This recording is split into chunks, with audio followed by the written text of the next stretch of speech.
Altså, som dere hører, det god stemning her i studio, og vi fulle av forventning. Velkommen skal dere være til Adresse Basel. 17. mai så det finale i Eurovision Song Contest, og vi lader opp med å gå gjennom bidragene som Kyle, Alessandro og Norge skal konkurrere mot.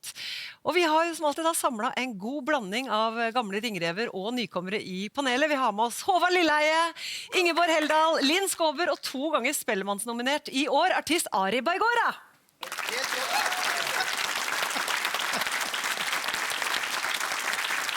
Ja, forventninger til denne timen her, Ari? Jeg veldig spent. Jeg har ikke forberedt meg så fælt, men jeg lar intuisjonen lede vei, og veldig fornøyd og glad for å være her. Ja, og Ari og Linn, dere kjenner hverandre faktisk fra før av. Dere venner? Ja, vi har vært venner i veldig mange år. Veldig mange år. Ja. Ari har lekt mye under bordet mitt hjemme. Har du vært barnevakt da? Ja, foreldrene har vært der da, men han har sittet mye under bordet mitt og lekt, ja. Jeg har kjent han siden han var en bitteliten gutt. Ja, for du kjenner foreldrene. Kjenner foreldrene. Ja. Foreldrene var veldig opptatt av at han skulle bli ammet av en norsk kjendis. Nei. Men Ari må jeg bare skryte litt av, fordi at helt fra han var liten var han helt spesiell. Han kom med kloke råd allerede da. Han så god på å se livet, har en god intuisjon, så vi skal være veldig takknemlige for at akkurat han her i dag. For et bra innsalg! Ja, det spennende på innsalget ditt til Håvard Lilleheie. Håvard har lekt en del under bordet mitt. Hvert siden jeg var en neve stor, så jeg har vært hos Ingeborg. Hun lagde så god mat, og hadde så gode vafler. Det kom alltid innom der. Det var en nydelig tid. Ja. Og nå skal det også bli en nydelig time, Håvard, for du skal evaluere europeisk musikk. Hva tenker du om oppgaven? Veldig spennende. Absolutt, for det jo musikk fra hele Europa. Må vite, ikke sant? Og da det jo regionale forskjeller, hvordan man velger å angripe det. Ja. Så jeg gleder meg veldig til. Jeg har et godt musikkøre, så kvaliteten kommer jeg til å bedømme krystallklart. Ja. Så dette gleder jeg meg til. Det nydelig. Ja. Ingeborg, du har jo sittet her i mange år, og tror du at vi kommer til å spotte vinneren i år? For det jo, den har gått oss hus forbi et par ganger. Ja, vi må vel være så ærlige og si at det ikke bestandig at min intuisjon har vært like sterk og god som Ari sin. Jeg har vel gitt 12 poeng til bidrag som har kommet sist, men jeg har også spottet vinnere, så her kan det gå alle veier, og det jo litt spennende da. Det bra å spotte vinnere da. Ja, det bra å spotte vinnere. Men bare du holder på lenge nok, så... Du holder på 13 år. Utholdenhet. 13 år sånn som meg, da på et eller annet tidspunkt så klarer du å spotte. Men du skal ikke stå i dette alene, for vi har med oss en gjeng med folkerepresentanter, også en samling Eurovision-fans, som skal dele sine tanker om bidragene. Vi har med oss fra Venstre, Henning fra Oslo, Marion fra Bærum, Morten fra Borre, og Jim også på plass som leder av Folkejuryen. Godt å ha deg på plass! Og vi må begynne med deg, Henning. Altså, dette går langt tilbake for din del. Ja, det hjelper meg. Det jo 60 år. Ja, for du var 9 år da... Jeg var 9 år da jeg fikk lov å se Eurovision første gang. Og jeg ble jo fullstendig forelsket i Frans de Gaal og Poupée de Cire og det franske språk. Ja. Og etter det så var jeg faktisk knyttet til Eurovision. Og det var jo også en stor kilde til fransk musikk på 60- og 70-tallet. Så det har vært litt opp og ned, men når de franskspråklige sangene kommer, så blir det bra. Det mulig, det noe franskspråklig i dag. Og Marion, for din del så startet dette i 2010, da du fikk besøk av Hviterussland på skolen din. Stemmer. Det var da vi arrangerte her i Oslo. Og da fikk alle barneskolene i Bærum fikk utdelt da et bidrag hver som kom på besøk. Og da fikk min skole Hviterussland med butterflies. Så da kom de og delte ut kokosboller som jeg trøkket i meg. Og så lærte jeg å danse hviterussisk folkedans, som jeg fremførte sammen med klassen da, i det rosa teltet på Fornebu. Og Morten fra Borre, du også her. Du jobber i Bane Nor som trafikkstyrer til vanlig, og så spiller du også i 2 death metal-band. Helt riktig. Det mange som blir overrasket over at du såpass interessert i Eurovision Song Contest? Jeg tror ikke folk blir så veldig overrasket at jeg interessert i Eurovision. Jeg tror heller folk overrasket over at jeg vokalist i 2 death metal-band. Men ja, nei, det noen, i hvert fall innenfor metal-miljøet, som har lea litt på øyelokket og tenkt at Eurovision også. Ja. Men heldigvis det ganske bred enighet om at musikk er jo det som er viktig, da. Det er det som er fokus. Ikke sant? Men ser du noen likhetstrekk mellom Eurovision og metallmusikk? Ja, det gjør jeg.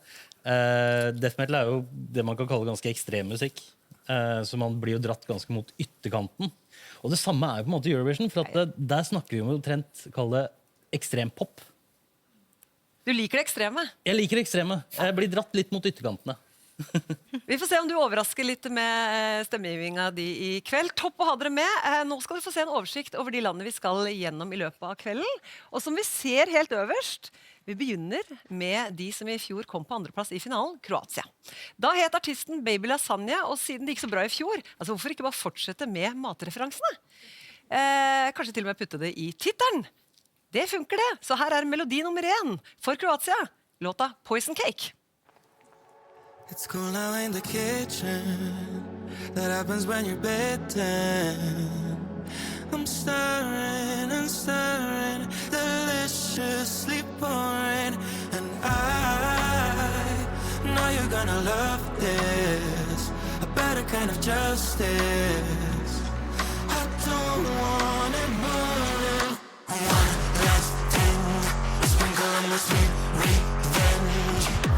One last thing, sprinkle on my sweet revenge. Made you something that I know you like. Chocolate covered sugar and spice. Tasty, tasty, yum, yum, tasty. Candy colors, oh so nice. Take a bite of my poison cake. Poison cake. Poison cake. Poison cake. Poison cake. It's not my fault, I got carried away. I lost control when I started to bake. A dash of death is better to swallow. Don't be scared, you'll be buried tomorrow.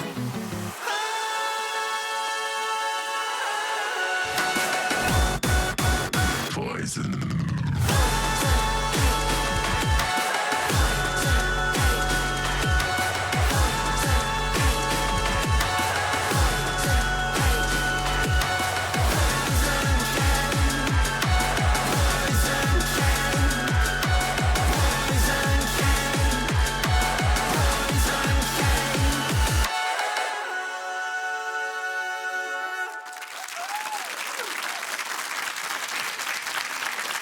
Ja, det var Kroatia det med Poison Cake. Det var jo ikke bare mel og sukker i den kaka der, for det var jo mye partier.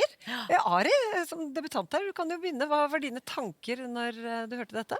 Nei, jeg vet ikke helt hvor jeg skal starte. Det var litt det. Jeg får noe liksom folkehøyskoleaktig stemning fra det hele. Samtidig som det er sånn, jeg ser for meg liksom at jeg har gått i klasse med han fyren her på ungdomsskolen, men ikke snakket med han. Og så sett her og bare, sett hva Tobias holder på med. Liksom. Men så er det også noe erotisk over det, som jeg liksom ikke vet om jeg synes er liksom, hva faen, you go, eller om jeg er sånn, jeg holder meg litt unna det, liksom. Men herregud, faen, folk gjør greia si, ass. Ja, det er jo helt det er det viktigste. Ingeborg? Ja, altså det er jo et estetisk interessant bidrag. Det er jo ikke til å komme forbi. Det er jo bibelske referanser og litt gotisk, og han er jo kjempeandrogyn, Tobias fra Kroatia. Han gjør jo virkelig greia si, men det er litt vanskelig å se for seg hvordan det skal bli allsang i Basel av dette, så for meg blir det litt Ja, den hadde jeg blitt med. Jeg har jo metal-vokalister. Hvordan har med slangen? Håvard, du har sett opptaket av at han har vært på Ja, for jeg har sett opptak av at han er på scenen, ja. Han er jo han er ganske søt type, egentlig. En slank og fin. Han minner litt om han der hopperen som ble diska, han Morten Lindvik. Hoppeestetikk, ja. Ja, for det var liksom samme, litt sånn tynne, litt blodløs, men likevel, jeg skal være med. 100%.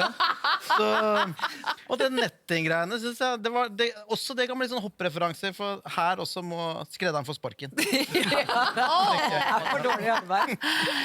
Dette her han sier selv at det er en låt om å stå opp for seg selv, og litt grann om hevn også. Ja, det opplever jeg at det er, på en måte. Jeg må henge meg litt på det Håvard sa, for jeg har også sett sceneopptreden. På scenen så blir det litt sånn at du ser han har så lyst til å være Dracula, kul, da, men så er han kompisen til Harry Potter. Ja. Hvis dere forstår. Ja. Fordi så han trekker seg litt, og så jeg at han gleder seg litt i de for der hører han mer hjemme. Det er der han egentlig er. Det Ja, som er hjemme, så du ser han slapper litt av, da har han det litt gøy. Og dessverre, disse nydelige høye skrikene han har på videoen, de var ikke så nydelige live. Nei. Men vi kan jo gi litt poeng til Kroatia uansett. Det blir Ja. jo ikke null. Nei, overhodet ikke. Nei da, Linn, du kan begynne.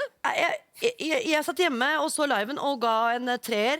Når jeg ser videoen og håper litt for ham, så gir jeg en 5-er. Ja, gikk litt opp. Ari? Det sier jo litt. Nei, Akkurat men det den. er sånn, jeg har ikke lyst til å være noe hater her. Skjønner du hva jeg mener? Jeg har ikke lyst til å være... Husk at du skal leve videre i musikklivet Ja, hjemme. jeg skal jo det. Og jeg synes han er 19 år, det er liksom drømmen hans å være der. Han har det gøy og koser seg. Hva er det, 6-er, er det mulig å gi? Ja, det kan du gi. Det er mulig. Det er mulig å gi. Men ikke en 12-er, men Nei, du gir 6. ja, over Linn. Ja, det er viktig. Midt på 3. Ja, jeg er enig i at dette blir midt på treet. Så jeg gir en 6-er, jeg òg. Det er ikke så verst, det. Altså. Nei, da gir jeg 5. Ja. Ja. Han får for viljen. Ja. Ja. Ok, da skal vi plusse på poengene fra folkejuryen. Henning, var dette noe for deg? Nei, dette var ikke noe for meg. Jeg har jo barnebarn, og jeg liker å synge for dem, men jeg gir det ikke giftige kaker etterpå. Så for meg så blir det en 2-er. Ja, det blir 2-er, ja. Marion? Nei, jeg vet ikke hvilket bakeri han jobber på, men jeg blir ikke å finne der med det første, for jeg vil ikke ha noe av de kakene her, jeg vil ikke ha noe av musikken, egentlig. Men ja, får kalle en spade og si at det var ikke så veldig bra, men det blir... Ja, en ny 2-er fra folkejuryen. Det er hardt. Og så Mr. Extreme. Ja, altså Han her prøver jo å dra det til det ekstreme på litt feil måte. Da. Han prøver å være litt sånn Hans og Grete som finner godteri i huset. Men det havner i en sånn her sort jerngryte, og så kommer de seg ikke ut i denne historien her. Altså, så det blir en 3-er fra meg. Det er veldig lavt. Skal du fortsette med denne tiraden, Jim? Nei, vi skal litt grann opp. Jeg vil si litt om Tobias her, fordi han står i stormen hjemme om dagen. Ja, der er det sånn at folk ikke liker at han tør å være seg selv. Og så har han sagt nylig at han gleder seg til å komme til Eurovision og til Basel, for da vil han føle seg hjemme. Og det synes jeg skal være aksept for å være seg selv i 2025. Ja. Så det får han ekstra poeng for fra meg. Og så synes jeg den der barnerimsgreia er litt fengende. Så det blir en 6. Ja, en 6-er. Ja. Da gratulerer vi Kroatia med 35 poeng og dundrer på videre vi i vår reise gjennom Europa. Og nå skal vi til Belgia. Og til en artist som har et navn som jeg mener er perfekt. Han kaller seg Red Sebastian etter krabben Sebastian fra Disney-filmen Den lille havfrue. Men det er ikke artistnavnet som jeg er opptatt av her, og som gir meg gåsehud. Det er fødenavnet. Er dere klare? Ja. Han heter Seppe Herremann. Så er det Herremann som kommer da? Du ser for deg noe pipe og frakk og... Ja, klart det er Seppe Herremann. Så skulle du levere musikk. Men han har jo valgt en litt annen stil som Red Sebastian, for det blir rave, ja. Her er Strobe Lights for Belgia. Strobe lights, getting lost in your eyes. Cotton candy haze, floating up in space.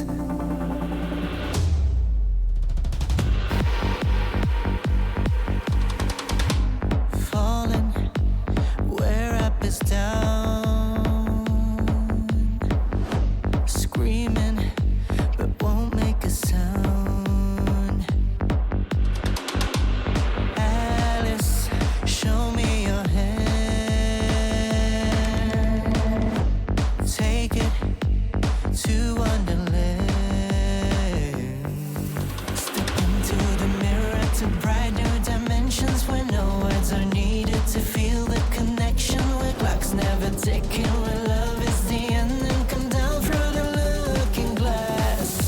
Strobe lights, getting lost in your eyes. Cotton candy haze, we float around in space. Getting tired, never felt so alive. Caught up in this maze, it's where I wanna start.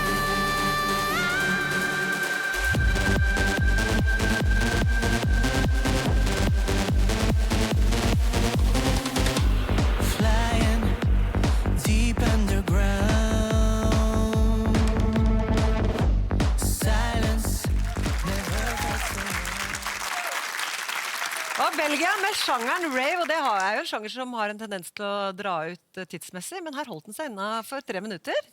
Så Effective Rave fra Belgia, der har du vært med 0 stjerner, har du ikke det da, Elin? Jo. Møtte ikke han. Men Høres det belgisk ut, synes du? jeg blir veldig mye forvirret av dette her. Jeg får ikke med meg så mye på en måte. Jeg trodde ikke jeg reagerte på sånn strobe, men jeg gjør det, tror jeg. For jeg sitter igjen med litt svimmel og litt trøkk her. Nei, dette er litt vanskelig for meg. Jeg synes jo det er litt vanskelig å sitte her også, for at vi har sett sceneopptredener på det hjemme vi har sett hjemme, og gitt poeng etter det. Dette er faktisk litt kulere når du får musikkvideo. Ja. Du får nattklubben, du får liksom den hemmeligheten og råskapen, så litt øker det når jeg ser det her nå, altså. Ja. Jeg tenker at det her er liksom sånn Fortell meg at du ikke har vært på Berghain uten å si det, liksom. Det er det jeg sitter igjen med. At jeg føler nesten mer er liksom cultural appropriation her, liksom. At han Fordi han har farga rødt hår, liksom? Ja, men det er, liksom, Mot, det er bare sånn der at det er plutselig trendy, og så skal man gjøre det. Og jeg kan se for meg han sitter på liksom sånn langt møtebord, og så er det noen sånn grafiske designere som har sånn moodboard, og så peker han på noe han syns ser kult ut, eller At det er sånn, vi tenker skinnjakke, vi tenker rødt hår, vi tenker... Men han tenker jo jeg tror folk som driver med liksom raves og er skikkelig dypt i den kulturen, ikke syns det her er dritfett, liksom. At de syns det er fake, ja. Hva tenker du, Ingeborg? Altså, Sjangermessig så er jo dette ganske langt unna de sfærene jeg normalt sett opererer i. Jeg er jo så sær at jeg var jo aldri på rave, enda jeg hadde alle muligheter. Jeg var sånn, Berghain, orker ikke. Jeg drar liksom på en rockekjeller. Så jeg har aldri vært på rave, men Eurovision har jo vist meg at jeg kan jo like hva som helst. Ja. Men jeg er litt enig at jeg føler at Seppe Herman blir litt borti dette her. Jeg synes også man skulle dyrke Seppe Herman mer enn alter ego Red Sebastian. For jeg tror at dette blir... Tenk deg han med flåsatt og stokka. Jeg vet det! Og Herman. Det kunne til og med vært samme låta, men estetikken kunne vært mer herremansk. Så dette her treffer nok ikke Se for den i sånn swing hadde vært litt kul.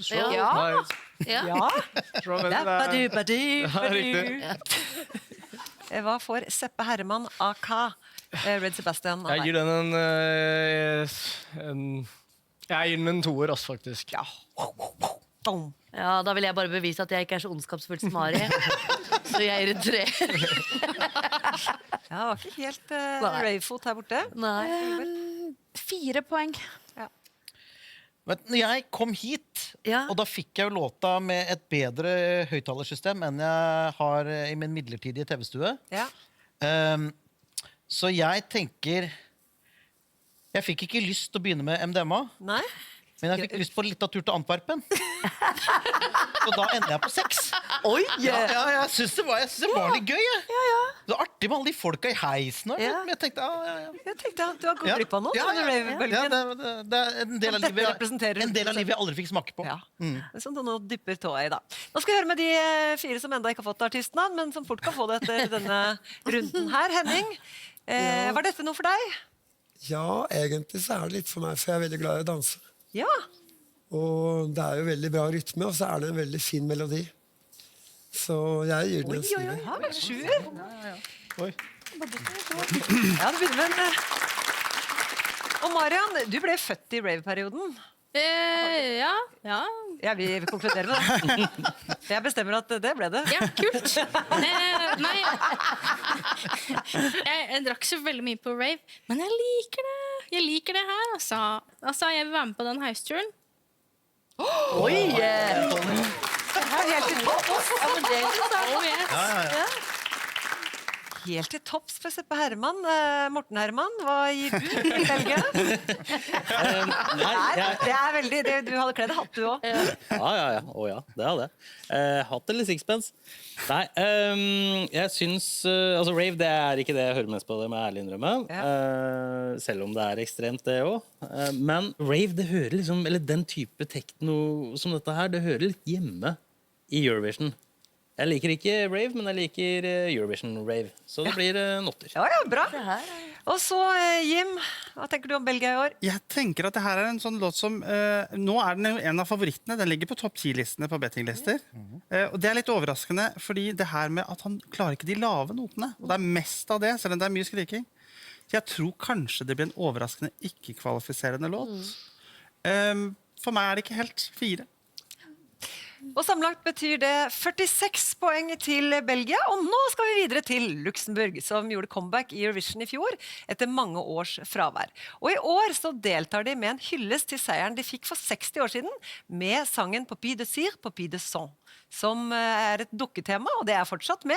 Men nå har dokka fått egne meninger og vil bestemme litt selv, og det er på tide. Her er Luxembourg. Tu ne vois en moi qu'une poupée parfaite qui sourit et puis sauter quand tu le souhaites. Oublie-moi, je ne suis pas ta marionnette. C'est comme ça, ton petit manège s'arrête. Si tu crois qu'un homme comme toi me manipule, retourne chez maman, vaut mieux que tu capitules. Ou sinon c'est moi qui te désarticule. Prends garde à toi, car je prends les manettes. Nouveau mode d'emploi, je peux tout faire sans toi.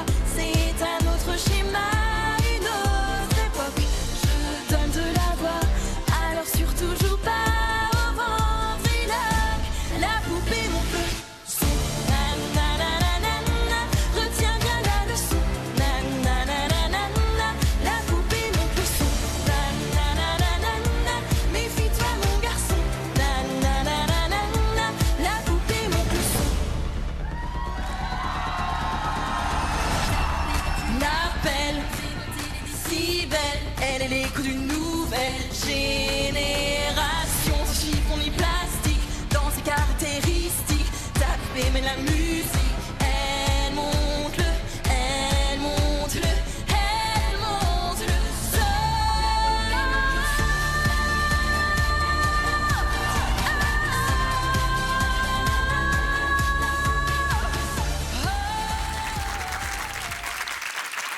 Ja, det var Luxembourg, og underveis, Ingeborg, så gjorde du sånn.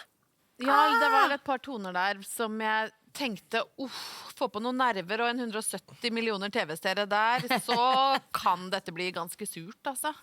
Jeg skulle jo ønske det var bedre, for jeg liker jo ideen om en hommage til en ikonisk 60 år gammel låt, og jeg kan sette pris på en god dukkeestetikk, ja, men jeg skulle ønske det var bedre. Jeg elsker jo også låter på fransk. Det er jo det mest det velklingende språket i verden.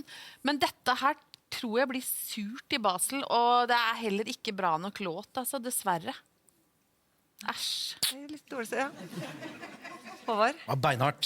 Ja, men er du Beinhardt. enig? Jeg er helt enig. Jeg synes det er trist at de prøver å henge seg på originalen, for originalen er så ikonisk. Og samboeren min har den på en sånn Spotify-liste, så den går av og til hjemme. Så jeg har veldig sånn positiv følelse med originalen. Dette her er en sånn låt som liksom, det skal være show, den lover show. Og så er det ikke det. Nei.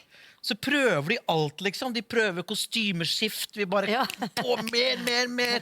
Kjøre litt sånn vamp sexy på slutten der, og så er det bare, nei. Sorry, vi er ikke der. Jeg også liker homasjen. Jeg mener det åpner for mange muligheter. Jeg har alltid lyst til at Aldri livet skal komme igjen, med Finn Kalvik. Kunne trengt en liten remake. Ja. Bli pusset litt støv av. Kanskje vi kan få til en gang.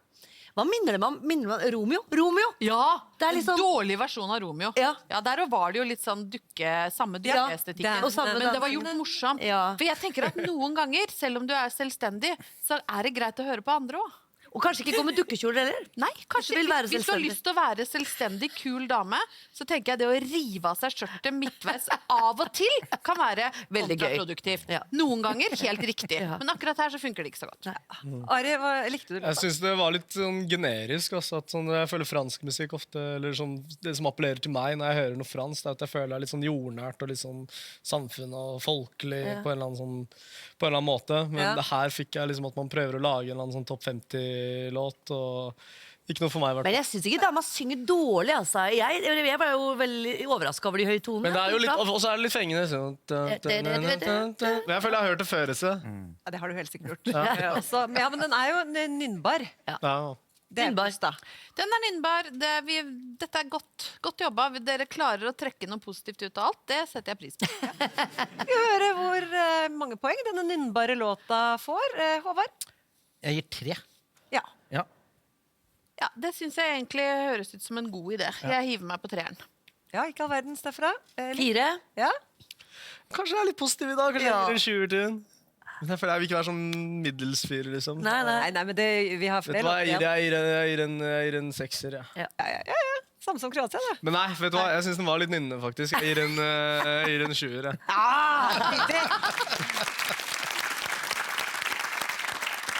Og så skal vi høre med folkejuryen. Henning, dette er jo en låt på favorittspråket ditt, basert på det er jo en favorittlåta. hyllest til Frans Gal. Ja. Så er programforpliktet til å stemme litt. Og jeg synes jo teksten er veldig morsom, Ja. fordi den tar tak i det som var i 65, moderniseres. Og jeg synes den det er fart i. Så fra meg blir det en Ja da. Skal vi vente? Marian, er du enig med Henning? Nei. Det var litt kjedelig for meg, dessverre. Ja, 4. Og så Morten. Ja, for meg så er dette brutalt for øret, altså. Jeg liker hyllesten til Frans Gal. Det er kjempebra. Og det får de et ekstra poeng for, så blir det en 2-er. Ja. Og så Jim, du er jo også glad i det franske språk. Ja, jeg synes at det her er en tradisjonell Eurovision-sang, hvis man kan si noe sånt. Altså, den passer inn i den miksen. Jeg synes at det er litt forfriskende. Jeg synes hun faktisk gjør en god vokalprestasjon. Jeg liker også homasjen. Den kommer nok ikke til å vinne denne låta, men jeg synes det er helt fantastisk at den er med, og jeg liker den litt. Den er nynnbar, og da har du gjort noe rett på 3 minutter. 8 poeng. Eller en liten oppreisning til Luxembourg på slutten. Det betyr at de får 41 poeng. Og nå skal vi til Slovenia. Og i år så sender de en velkjent komiker og programleder til Basel, som også kan synge. Det er jo flaks, da. Han er kjent for sine parodier av både paven og Putin, men nå kaster han alle maskene, altså for første gang, og kjører på med en låt som handler om kona, som for noen år siden ble alvorlig syk. Så det er en veldig personlig tekst fra Slovenia i år. Her er klemmen. Our baby boy was crawling in the living room. You read a diagnosis. It said that you'd be dying soon. How much time do we have left together? We never know. All I know is I don't wanna be here. We never know. All I know is I don't wanna be here without your love. How much time do we have left together? We never know. We never know. But we keep standing strong. I admire your power. I admire your will. Question the world, made me question what's real. I admire your power, I admire your will, your ability to heal. Oh, I admire your power, I admire your will, the way you never gave up until you grew wings and you learned how to fly. Made a loop in the sky, you landed right into my arms.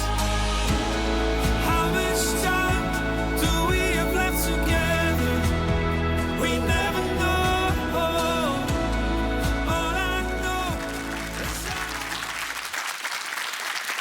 Ja, det var Klemmen som stiller et spørsmål veldig få har svar på, heldigvis. Da. How much time do we have left? Og Linn, jeg så du satt der med store øyne og prøvde å få med deg alt. Ja, absolutt. Hvordan var dette for deg? Vel, tittelen er nydelig. Det er gøy å begynne med. Vel. Vel. Og jeg skjønner jo historien er rørende med kona og alt dette her. Det er en vakker tittel på hvor mye tid har vi igjen, som vi alle kan spørre oss om. Men så går det så veldig ned til det trivielle. Nesten sånn, ja, vi er hjemme i leiligheten, jeg kjøpte meg en Snickers på Narvesen. Det er en vanlig mann som synger en vanlig sang om noe han hadde Du vil ha litt mer poetisk innpakning? Ja. Men det verste var at jeg satt og tenkte litt grann under låta selv. Hvor mye tid er det igjen? Altså, av låta? Ja, av låta, ja. Det er ikke bra. Ja, men jeg må innrømme dette, men dette er jo sikkert fordi at jeg er det du kaller gammel ringrev. At det var så koselig med sånn god gammeldags ballade. Ja. At det var liksom som på en eller annen måte så var var noe seint 80-tallet er tilbake og Jeg fikk litt sånn godhet for fyren, men det er sikkert fordi at jeg er ganske ynkelig mann selv, ikke sant? Så jeg speiler meg i hans ynkelighet. Det er sikkert det, men ja, men la oss være ærlig. Jeg er jo det. Men, så jeg... Du fikk litt hjerte for Klemmen. Jeg fikk litt hjerte for fyren, og så synes jeg kanskje litt klagete stemme, men ganske fin stemme også. Så han synger ålreit. Ja. Synes jeg. Og det er mye tull og tøys i Eurovision i år også. Vi har jo sett mye sånn rare bidrag med veldig mye. Så hvis han kan levere dette skikkelig fint live, så kan det kanskje bli et sånt øyeblikk av ro. Som kan bli veldig fint. Og jeg er jo også en gammel ringrev ynkelig, for jeg blir liksom litt rørt av historien hans om det øyeblikket han synger om da de med babyen på gulvet får vite at for kona får jo en diagnose som legene sier du kommer til å dø. Du kommer ikke til å bli frisk igjen, og hvor går veien videre da? Og så mot alle odds så blir hun frisk. Hun er den 1% da. Noen skal jo være den nå som klarer seg. Så jeg er så ynkelig at jeg ble litt sånn, synes det var litt fint jeg. Jeg skulle gjerne hatt han på piano eller noe sånt. Altså. Skulle hatt en kassgitar eller noe sånt. Liksom, da var han liksom litt mer troverdig, følte jeg. Her føler jeg at han er litt sånn skuespilleraktig. Liksom. For det sånn og det var derfor jeg visste jo ikke at kona overlevde, eller om hun fortsatt var syk, eller om det faktisk var en kone. Liksom. Men jeg likte videoen veldig godt, da, det skal sies, at når jeg så det. Men jeg skulle ønske det ikke var tekst på den. Altså. Men det er ekte kona vi ser på. Nei, hun var visst nok litt for tjukk, så han ville ha en annen som så passet i Grand Prix. Er det noen som vet det? Vet du hva litt nå skal vi få latter med applaus. Det er latter med applaus.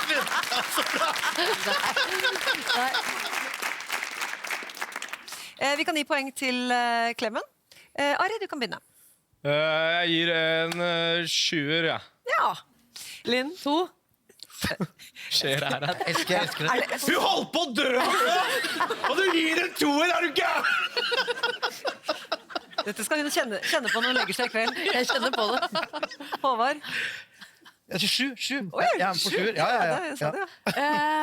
Jeg gir 8 poeng, jeg. Oi.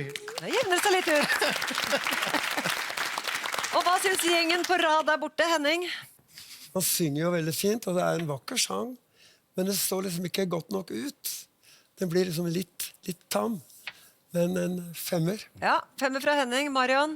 Nei, det vanker vel kanskje årets tisspause for meg under den her, altså. Jeg synes det er litt døvt, men jeg synes det er veldig gøy når de heiser han sånn opp ned live, så det håper jeg det gjør mer av. Så det blir 5. Morten? Ja, nei, den videoen vi så her nå, den er litt mer sånn fin. Mens den videoen som var fra live-versjonen, hvor han henger opp ned som en flaggermus, gjør det i Basel, så blir det jo interessant. Men jeg synes jo også temaet det er et viktig tema. Og basert på det så går jeg litt grann opp i forhold til kollegaene dine her, så det blir en 7. Ja, 7. Og Jim, blir det finale på Slovenia i år, tror du? Ja, det er sånn enten eller. Den her er nok en låt hvor noen velger å ta den pausen og finne seg litt mer popcorn og noe å spise eller drikke. Men så er det kanskje noen som blir fanget av øyeblikket, som du sier, Ingeborg. For meg er det litt kjedelig tekst. Det blir 5. Det blir 5. Og det betyr, det betyr at Slovenia får 46 poeng herfra. Og nå skal vi videre til de som har rekorden i kvalifisering etter at semifinalene ble innført i Eurovision, Ukraina. De kommer seg alltid til finale, og i år så skal de konkurrere med en trio bestående av 2 brødre og en til på trommer, så gjør dere klare for ukrainsk progrock. Her er Birds of Prey.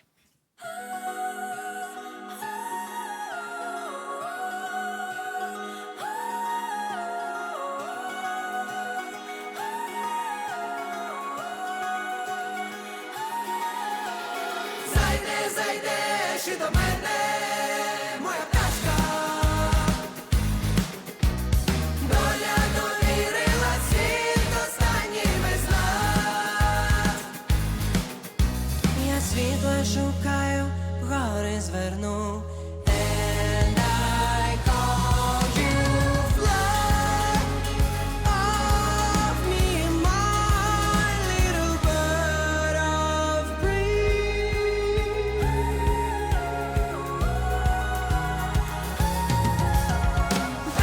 Вертайся додому, рідна стежка. Спів перелітних пташок народить весну.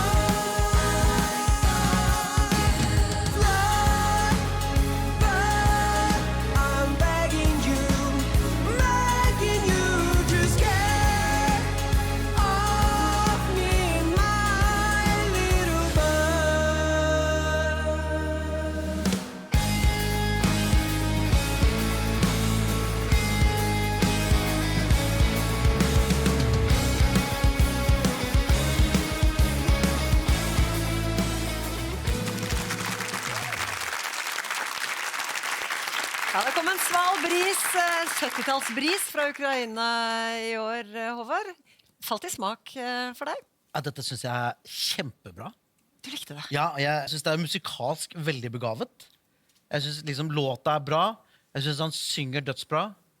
Jeg liker trommisen, jeg liker hvordan trommisen spiller. Jeg liker at han slår hardt, han skal slå hardt. Så det er bra driv. Så dette her synes jeg bare, jeg vet hva, jeg synes det er bra musikk. Ja, og du tenker at det kommer til finalen i år? Dette her, lett, ja. Lett. Hørte jeg et lite nikk? Ja, jeg klarer ikke å holde igjen. Ja. Nei, jeg er helt hypnotisert av den sangen her. Jeg synes det er helt fantastisk. Ja, blanding av rare ting. Ganske teatralsk, egentlig. Med masse overraskelser. Og du blir overrasket hele tiden. Ja, dere får se på poengene, men jeg har veldig troen på dette. At det er noe helt spesielt. Ja.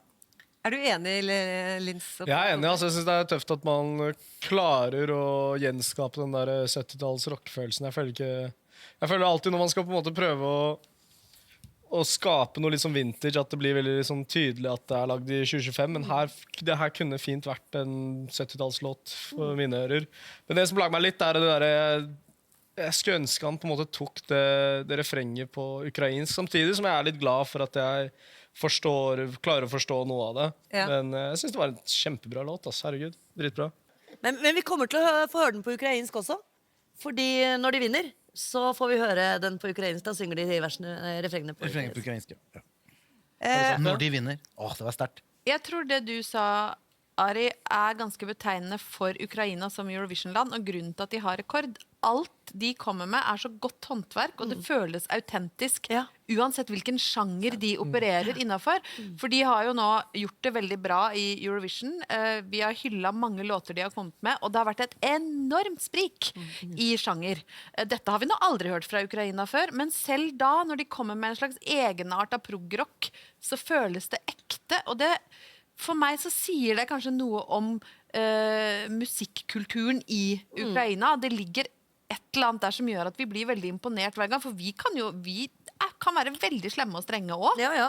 Men dette her er bare, du sa godt håndverk. Så at vi har visket om på hjørnet her mens vi spilte låta, det er skikkelig godt håndverk, og den ligner ikke på noe annet i år. Men hva gir du til Birds of Prey? 10 poeng. 10 poeng, Håvard? Jeg er 12, jeg. Ja, helt opp på toppen. Ja, helt opp. Jeg er oppe og henter den. Så vi skal Jeg er høyt på opp. 12 selv, altså, faktisk. Ja, du er på 12! Ja. Det er første 12-eren. Ja, deilig. Linn? Jeg klarer ikke å toppe Ari nå, men jeg sier 12 jeg også. Altså, kjempestemning for det ukrainske bidraget herfra. Henning, har du noen tanker om Ja, jeg er ikke helt enig.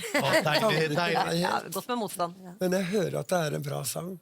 Det er en bra framføring, men likevel så føler jeg at det er litt gammelmodig. Til tross for at jeg er også 60 år i Eurovision. Så det blir en femmer. Mariann? Nei, jeg liker dette veldig godt. Jeg liker veldig godt alle blomstene, fargene. Det ser ut som de har rana mestergrønn. Liker det. Ikke ran, men blomstene. Ja. Nei, så jeg synes det er veldig bra. Så det blir... Ja da, høyt fra Mariann. Morten, hvordan rangerer du dette? Det jeg liker veldig godt med de gutta her, det er at låta er jo skrevet, laget og produsert av kun de 3 bandmedlemmene. Det er liksom ikke sånn det er kjempedigert produksjonsteam med låtskrivere og gud vet ikke hva. Sånt noe liker jeg veldig godt. Nei, jeg synes dette er en kjempebra gjennomført låt, så for meg så blir det en 10. Ja, 10 fra Morten, og så smeller vi på noen poeng fra deg også, Jim. Ja, personlig treffer den ikke helt. For jeg mener at Ukraina har levert bedre låter enn dette. Men jeg ser hva de gjør, og det kommer til å skille seg ut på scenen der. Det er ikke sånn at Ukraina de sparer ikke på når de først kommer seg til Eurovision. Så det blir noe spektakulært på scenen, helt garantert. Og så er dette det pusterommet jeg tror folk tenker at oi, der var det en rolig, fin låt som nok kommer til å overraske. Den får 7 poeng. Ja, bra. Det betyr 78 poeng til Ukraina. Vi sleier ut med en applaus også. Vi skal til et annet land som bemerker seg i konkurransen, men ikke på grunn av gode resultater nødvendigvis. Vi skal til San Marino. Og de endte opp i år også, de med en italiener, som de pleier, DJ Gabri Ponte. Og her kommer det en artig fun fact. For han var faktisk med i det legendariske bandet Eiffel 65, som hadde denne hiten her i 1998. Asa Blue Dabadi Dabadei.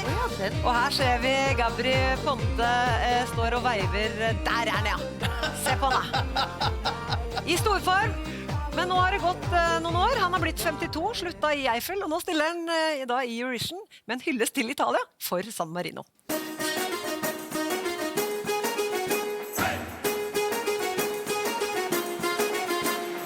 Mamma, stasera non ritorno, ma sicuro finisco in qualche letto, poi dormo. Siamo tutti dei bravi ragazzi, a posto. Spaghetti, vino e Padre Nostro. E la Gioconda ride. Va bene, ma lei sta a Parigi. I baci vietati nelle stradine nere. Occhi tristi ma felici, quanti amici degli amici.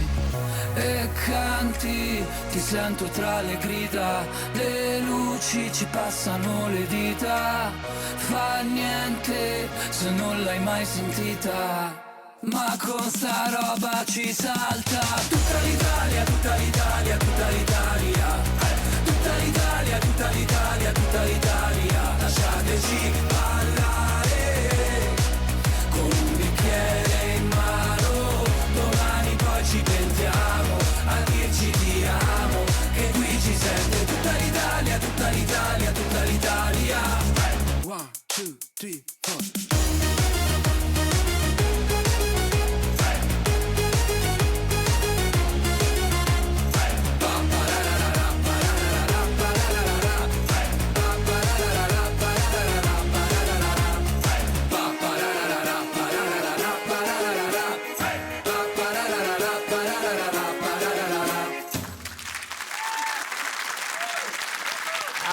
San Marino er i samme semifinale som oss, og kniver da om de samme 10 finaleplassene. Tror du at det går veien for San Marino, Ari?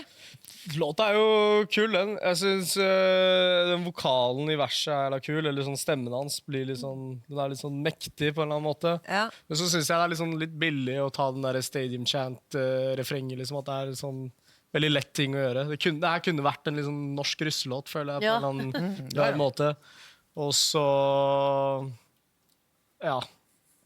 En hyllest til Italia, da? Det er litt weird også. Jeg er ikke klar over liksom, den politiske situasjonen til San Marino og deres forhold til Italia, og hvorvidt om de er venner, om de som er fra San Marino og ser på seg selv som italienere, eller hva det skulle være. Men det er jo koselig at land sprer kjærlighet til hverandre på tvers av landegrenser. Og det skjer jo flere ganger. Sverige hyller jo Finland og badstue og sånn. Ja. Så det er jo litt sånn homage til hverandre. Og espresso og macchiato påstår at han hyller italienere, Nettopp. han også. Selv om ikke italienerne er enige, da. Nei. Det var De vil greit. ikke vite av den hyllesten. Nei. Men Ingeborg, dette her var jo faktisk en låt som ble brukt da, som kjenningsmelodien til San Remo-festivalen, altså Grand Prix-kåringen, som er en egen konkurranse, som er veldig stor i Italia. Vi har selvtillitsutfordringer i San Marino. Absolutt. De tar kjenningslåta til... Ja, San Remo-festivalen er jo den musikkfestivalen som kårer den som får delta fra Italia i Eurovision. Og det er jo som om Sverige skulle bidratt med en norsk fanfare som var bare vår, og gjort den om til en låt. Så det er et eller annet med San Marino. De har ikke selvtillit til å hylle seg selv. Ja, det er jo en mikrostat omgitt av Italia, men de må jo ha noe som er sitt. De kan ikke fortsette liksom å ri på ryggen til storebror. Og jeg mener jo, når du har lagd verdens beste 90-tallslåt, Blue Dabadi, da må du jo klare noe bedre enn å liksom jokke på den hymna til San Remo. Jeg blir skikkelig lei meg på San Marinos vegne. Nå må dere rette dere opp i ryggen, gutta. Det er for lettvint, pluss at vi vet jo at han kan bedre. Han har lagd bedre låter før. Det her. Jeg blir litt tatt av den, på den måten at jeg skjønner at jeg liksom er litt tatt av den. Da. På en måte. Jeg skjønner jo hva de driver med, at jeg blir hooka på, liksom. Så jeg får jo lyst på pasta, jeg får lyst til å danse, selv om jeg vet at det som regel er en dårlig kombinasjon. De slår hverandre litt i hjel.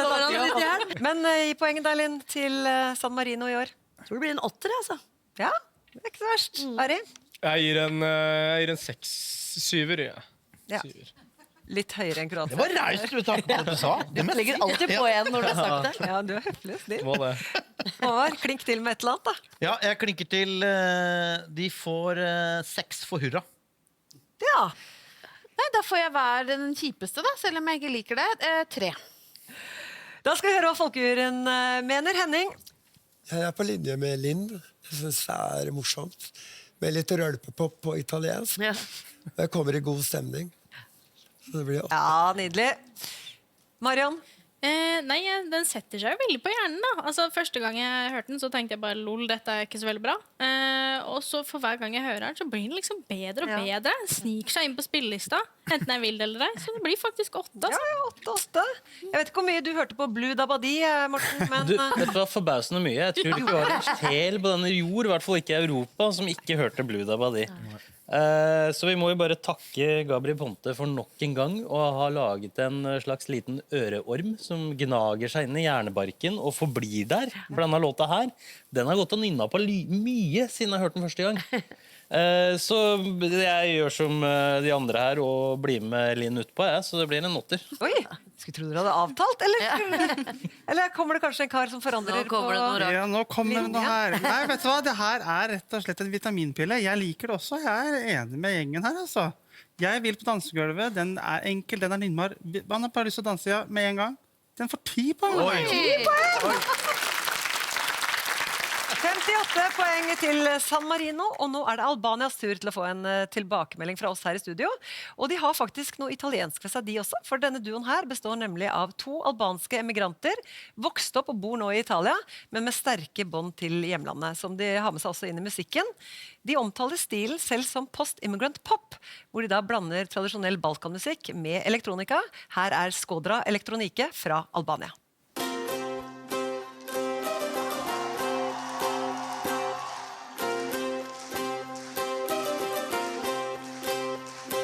Këtë minutën këtë qas në paranoja Pas qiu të ullë bërë të duket bota Në përves në ambulans Kërkur sepe arrogancë Dhe sotin në thanë që s'brishet kohë Përfundova në nujtë kur s'mo thot doja Imagina 1 minut pa ushtar Për jetima as një shishe nërë që janë Mak si vjene rajarga dhe lirin e fjallë Sa mëson në shkollë Në zemrën time, zemrën teme Ku kam lijem s'do të haroj Janë anë të bota ime Vazhdo me shtit, shtit, shtit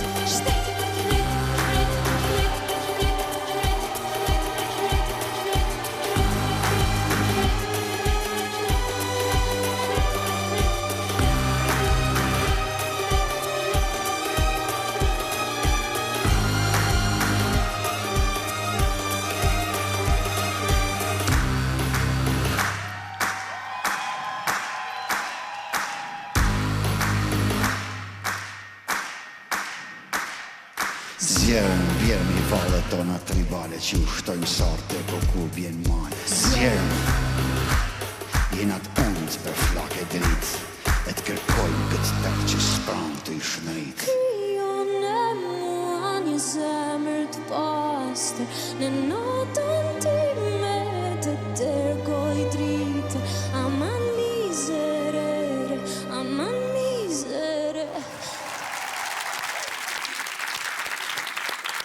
Ja, det var Albania, og Ari, du skjønner jo språket. Foreldrene er fra Albania. Stemmer, Kosovo, så Kosovo-albaner, og jeg blir veldig sånn der, glad når jeg ser det. Så jeg synes det var så fint at vi hadde et bra bidrag I år, og jeg har lyst til å dra tilbake dit snart. Altså. Det er koselig. Altså.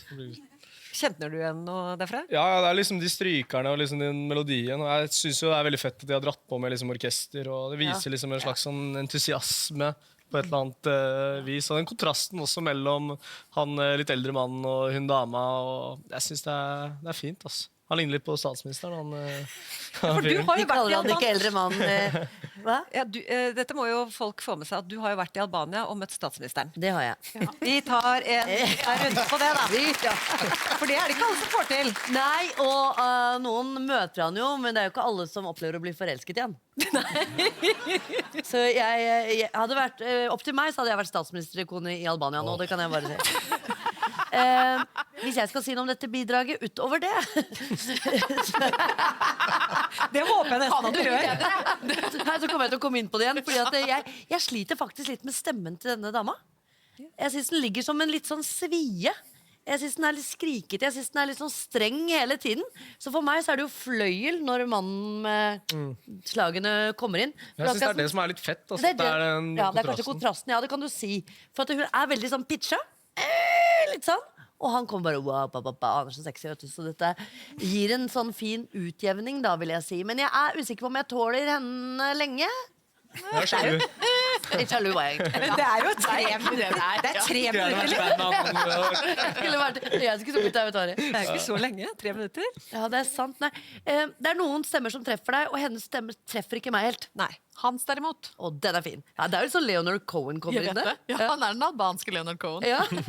Men jeg blir helt rørt nesten av at de gønner på med orkester. Ja, jeg er enig. Når jeg ser kapellmesteren stå der, og du har et fullt orkester bak, så blir jeg også sånn gammel dame som er sånn, det var så fint før, synes jeg. Når det var orkester Det og er litt kjedelig å bli minnet på det, egentlig. Det er litt kjedelig å bli minnet på at du har blitt Men Ari sier det samme, da. Men du sa det Jeg synes samme. det er derfor jeg også blir stolt, at jeg føler at man ikke har tatt noen liksom, sånne der snarveier i form av liksom, popularitet og liksom, valgt å bare gjøre det man selv har lyst til, og det merker man liksom, i måten, liksom, melodiene hun faktisk synger. Da, at det er lyrikk og poesi på et eller annet nivå der som er kult, da, ikke sant? Synes jeg i hvert fall. Det er ikke dårlig. Er det like god stemning borte hos deg, Håvard? Nei, egentlig ikke. Jeg synes det var litt sånn enerverende. Og når jeg så liksom hele det orkestret og det andre, så tenker jeg, her er det veldig mange på jobb for litt lite, kanskje. De har ikke nok å jobbe med. Kan du kjøre inn alle disse? Det var litt tynt, og det lydbokstrekket likte jeg heller ikke, selv om det traff dere. Så bare tenker jeg... Likte du ikke den albanske Leonard Cohen? Nei. Nei, Gud. Den kommer ikke til å vinne, nei. Nei. Du hørte det her først. Men det har kommet seg til finalen. Ja, jeg kommer seg til finalen. Ja. Det blir finaleplass. Ja, det Jeg tror vi vinner. Vi vinner. Okay, Og med mor og far fornøyd hjemme, som hører på at du sier vi vinner. Hva gir du Albania? Poeng? Blir jo en 12. Nei! Tenk om det var Norge, da! Tenk om det var Norge, Linn! Om du satt i Danmark og skulle gitt Norge rating. Det er det faktisk. Da prøver jeg å dra det litt ned. Så jeg tror jeg sier 6, jeg. Ja. 6? Ja. Dette får Du dere ta skal på middag hos oss på fredag. Jeg skal det! Ikke nå Nei, lenger. det skal jeg faktisk. 7 av, vær så snill. Jeg skal på ordentlig på middag til dem på fredag. 7. Albansk utpressing her. Vet du. Ja, det er det. Jeg blir livredd. Det er det vi kan. Albansk sjuer. Ok, da lander du på sjuer. Ja. Kjempefint. Ingeborg? Jeg er ikke bedt på den middagen, så jeg prøver meg med en 10. Oi! Men nå er det kanskje For en invitasjon! De vil heller ha deg nå. En som har andre planer i helga, det er deg. En som ikke har bedt, og som ikke kommer til å bli invitert. Han sitter her, og han gir 4. Ja. 4. Henning, var dette noe for deg? Ja, egentlig. Jeg liker rytmen og det etniske preget. Så det blir en 7. Du vil på middag du også, si. Det er sånn vi finner ut hvor mange som dere skal ha til bords. Marion? Jeg liker det. Jeg vet ikke helt hva det er ved det som gjør at jeg liker det. For jeg synes liksom hele greia er litt klein også, med dansingen. Jeg vet ikke. Nei, det er litt sånn vanskelig bidrag, men jeg liker det. Så det blir 7. Ja, vanskelig bidrag, men du liker det. Morten? Nei, altså jeg liker den der folkdelen i dette her. Det synes jeg er veldig bra også, men det greier liksom ikke helt å catche det. Men jeg er jo åpen for albansk utpressing jeg også da, sånn med tanke på middagsplaner i helgen. Men så blir det 5 da. Okay. Og Jim? Jeg liker ikke dette her. Jeg simpelthen elsker det. Det her er akkurat sånn Eurovision skal være. Broren min! Nei, men dette er essensen av Eurovision. Dette er en låt man hører med en gang er fra Albania. Man hører liksom at det er noe ekte formidlet fra artistene. Og det treffer meg rett i hjertet, og så kan de danse til det her. Så det er en soleklart holder dette. Samlet sett så blir det 64 poeng til Albania, og nå skal vi rette lupen mot en av årets storfavoritter, Østerrike og artisten JJ. Han tar for seg et tema som vi aldri blir ferdig med, hverken i livet eller i musikken. Kjærlighetssorg. Ja. Det er tungt og nødvendig, og han gjør det med en blanding av pop og opera og litt grann techno på slutten, for det er jo tross alt Eurovision dette her. Her får du Wasted Love for Østerrike. I'm an ocean of love, and you're scared of water. You don't want to go under, far away in an instant.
Østerrike vant sist Rise Like a Phoenix i 2014. Kan de gjøre det igjen i år, Ingeborg? Ja, det tror jeg. Dette synes jeg helt magisk. Jeg synes det så fint. Det helt sikkert et bidrag som kanskje polariserer litt, for opera jo en skummel sjanger, men vi snakket jo litt om dette å vise kulturen sin, å blande opera og rave når du østerriker, det jo bullseye, altså. Da får du det beste fra to kulturer. Jeg synes det helt rått. Det sånn gåsehud, for det surrealistisk og fantastisk på samme tid. Og han må levere dette på scenen i Basel, så tror jeg de kan vinne, altså. Hva tror du, Håvard? Dette på en måte kjærlighetsbarnet til Benedicte Adrian og Dan Bichoy. Og tenk at det funker så bra. Ja. Han, og så det liksom David Mokel også, synes jeg. Det sånn, det humoretaten-sketsj, eller hva det? Men han nei, jeg synes han helt rå, liksom. Han, det jo en sånn, dette jo en sang der du blir sånn slått av at vokalprestasjonen helt ellevill. At hvis han kan gjøre dette live, så fett, da det helt rått. Ja, traff dette deg på noen måte, Ari? Nei, ikke egentlig. Det litt vondt å være den yngste og si det, men jeg føler at man alltid skal liksom drive og blande sjangere på. Jeg synes i den albanske, ikke få dra tilbake til den, men da likte jeg liksom at det var litt sånn, de strykerne kom inn og sånt. Men jeg synes ikke helt faktisk de der tekno, det preget tekno hører hjemme der. Jeg skulle gjerne hatt det flygelet, eller bare noe litt sånn mer organisk. Og jeg tror liksom om 10 år da, når man skal blande alt sammen, så skal man plutselig blande det der med 808-trommer, og plutselig skal en rapper komme opp på der. Hvor skal det ende? Hvor skal det ende? We are the world oppi kjappa, liksom. Og da blir jeg litt sånn der... What's the endgame her, da, på en måte? Men jeg føler at det sånn... det jo helt tydelig at han kan synge, liksom. Og det sånn, selvfølgelig, du blander kjærlighetssorg, og da har du kan plutselig vinne, liksom. Men det litt lett, synes jeg. At jeg skulle gjerne ønske at det var litt vanskeligere, og at det hadde vært det at det var vanskelig som gjorde det til en slags genistrek på en eller annen måte. Så, ja. Linn? Nei, altså han har en følelse som gjør at jeg blir veldig tatt av det. Han så sår på en måte, og han synger så vakkert som jeg er helt enig med. En fantastisk vokalprestasjon, samtidig som jeg hører personligheten i det, så det ikke bare blir opera som jeg skal vise hvor flink jeg liksom. Det akkurat som jeg kjenner fallet hans, jeg kjenner ømheten hans, jeg liksom mye bedre enn Albania. Alle albanere drar til Østerrike, altså det jo... Vi ses der. Nei, så jeg helt enig. Altså, problemet her jo at det så fantastisk vakkert og så godt innspilt at jeg spent på hvordan det blir live. Om man får til det, og der har vi to gått på en smell før. Det har vi. Ja. Så det blir spennende å se, men her i studio så vet jeg sånn cirka hva jeg skal gi, ja. Men da kan du begynne, Linn. Jeg tror jeg slenger meg på en 12 her, ass. Ja, gå helt til topps. Jeg gjør det. Ari? Nå må du kom igjen da. Vet du hva, jeg skal være litt konservativ og gi den en 4. Håvard? Jeg gir en 10, jeg synes det veldig bra. Ja. Ingeborg? 12 poeng. Ikke sant? Da vi oppe og nikker igjen, og for siste gang i kveld, Østerrike, hva får de av deg, Henning? Ja, dette vakkert og dramatisk, så det blir en klar 12. 12 fra Henning også, Marion? Veldig fan av hele operasjangeren. Og så det liksom en 6er frem til teknodelen kommer. Da jeg solgt, altså. Men det ikke en 12 likevel, det en 10. Morten? En fun fact om meg, det jo ikke det at jeg bare liker death metal og Eurovision. Men jeg også en sucker for musikaler og opera. Perfekt. Så blir det en 12. Veldig bra. Jim? Jeg kan ikke annet enn å følge opp. Jeg satt her med frysninger, og det altså så nydelig vokalt, og han kommer til å levere. Han veldig flink til å synge. Det mulig vi har sett vinneren her. 12. Har vi spottet vinneren? 12 fra Jim. Og da får Østerrike 84 poeng, og da har vi vært igjennom alle låtene vi skal i kveld. Og nå skal vi se på resultatet, altså på tabellen. Nederst med færrest poeng så ser vi Kroatia. Klink inn der. Albania på 3. plass, Ukraina på 2. plass, og helt øverst gratulerer til Østerrike!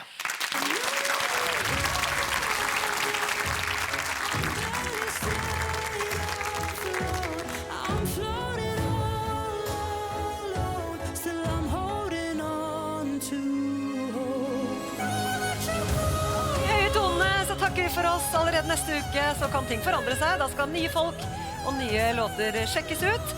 Nytt program ligger i spilleren til NRK fra neste fredag. Tusen takk for at du så på. Takk til alle her i panelet, i folkejuryen og i publikum for god levering. God kveld videre, så ses vi. Ha det bra!